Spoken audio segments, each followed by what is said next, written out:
मुझे खुशी इस बात की है कि उनके भरोसे पे मैं मेरी पार्टी खरा उतरी। ये कोई सामान्य बात नहीं है कि आप एक सांसद वाली पार्टी को, मुझे नहीं लगता गठबंधन राजनीति के इतिहास में इससे पहले कभी ऐसा हुआ कि एक सांसद वाली पार्टी को 5 सीटें लड़ने के लिए दी गई हों। खुशी मुझे इस बात की है कि हमारे तमाम कार्यकर्ताओं की मेहनत से वो पाँचों की पाँचों सीट हम लोग जीते भी। प्रधानमंत्री की झोली में हम लोगों ने उस सीट को जीत कर दिया भी। कल जब हमारी प्रधानमंत्री जी से मुलाकात हुई तमाम सांसदों के साथ, उनकी बातों में भी इस बात की खुशी देखने को मिली। उन्होंने भी अपना आशीर्वाद और मार्गदर्शन हम लोगों को दिया। आपको एक बहुत महत्वपूर्ण मंत्रालय दिया गया है बिहार के लिए। चिराग पासवान आप क्या करेंगे, क्योंकि बिहार फर्स्ट शुरू से आपका एजेंडा रहा है? बिल्कुल, मैंने हमेशा से बिहारी फर्स्ट के माध्यम से बिहार में फूड प्रोसेसिंग यूनिट्स का मैंने जिक्र किया।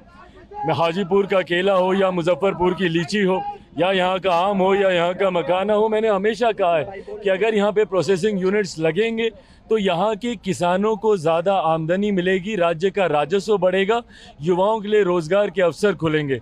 ऐसे में अब जब मुझे खुद इस विभाग की जिम्मेदारी दी गई है तो ये बड़ी जिम्मेदारी है जिसको पूरी ईमानदारी से निभाते हुए बिहारी फर्स्ट की सोच को धरातल पर उतार पाऊंगा। बिहार में इन दिनों लॉ एंड ऑर्डर पूरी तरीके से गड़बड़ा गया है, अपराध चरमो सीमा पे है, नेता प्रतिपक्ष लगातार आपके सरकार पे हमलावर है। नहीं, और ये चिंता का विषय हम सब के लिए है। मेरी मुख्यमंत्री जी से भी इस विषय को लेकर मेरी बातचीत हुई है। आने वाले दिनों में इस बात को सुनिश्चित किया जाएगा कि अपराधियों की धरपकड़ कर अपराध को नियंत्रित किया जाए, क्योंकि अपराध को कतई बर्दाश्त नहीं किया जा सकता। हाल फिलहाल के दिनों में आपराधिक घटनाएं जिस तरीके से बढ़ी हैं, ये हम सब के लिए, हमारी सरकार के लिए चिंता का विषय है और इसको जल्द नियंत्रित करने के लिए सरकार तत्परता से कार्य कर रही है। पुल भी गिर रहे हैं चिराग जी, 10 दिनों में 4 पुल गिर गए हैं। ये भी बहुत दुर्भाग्यपूर्ण है और ऐसे में गुणवत्ता के साथ जिसने भी भ्रष्टाचार किया है, ना किसी दोषी को बख्शा जाएगा। मेरे प्रधानमंत्री भी इस बात को लेकर चिंतित है।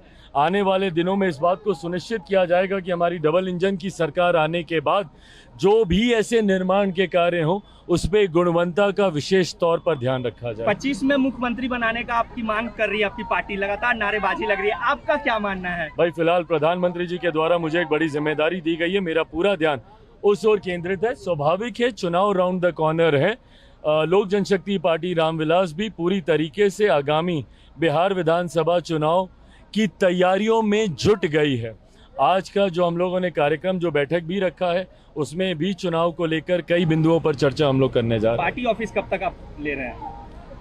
मुख्यमंत्री जी के अधिकार क्षेत्र में है ये। आने वाले दिनों में हम लोगों ने इच्छा जरूर रखी है, क्योंकि 5 सांसद हैं हम लोग के।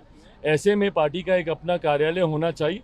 ये मुख्यमंत्री जी के अधिकार क्षेत्र में है कि वो हम लोग को कहाँ पर ये कार्यालय देते हैं। नीट को लेके क्या बोलेगा? जिस तरीके से गड़बड़ी हो रही है पेपर लीक में, ये गलत है, दुर्भाग्यपूर्ण है।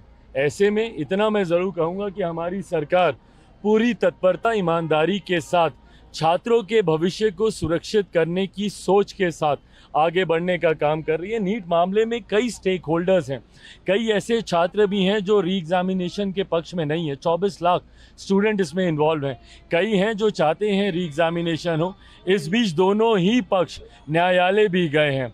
ऐसे में पेपर लीक का भी मामला सामने आया है, उसको लेकर भी विभिन्न जांच एजेंसियां जांच कर रही हैं। ऐसे में तमाम पक्षों की बातें सुनकर ही सरकार अंतिम फैसला लेगी। ये विश्वास दिलाता हूं कि जो भी फैसला लिया जाएगा वो छात्रों के भविष्य को मद्देनजर रखते हुए ही लिया जाएगा।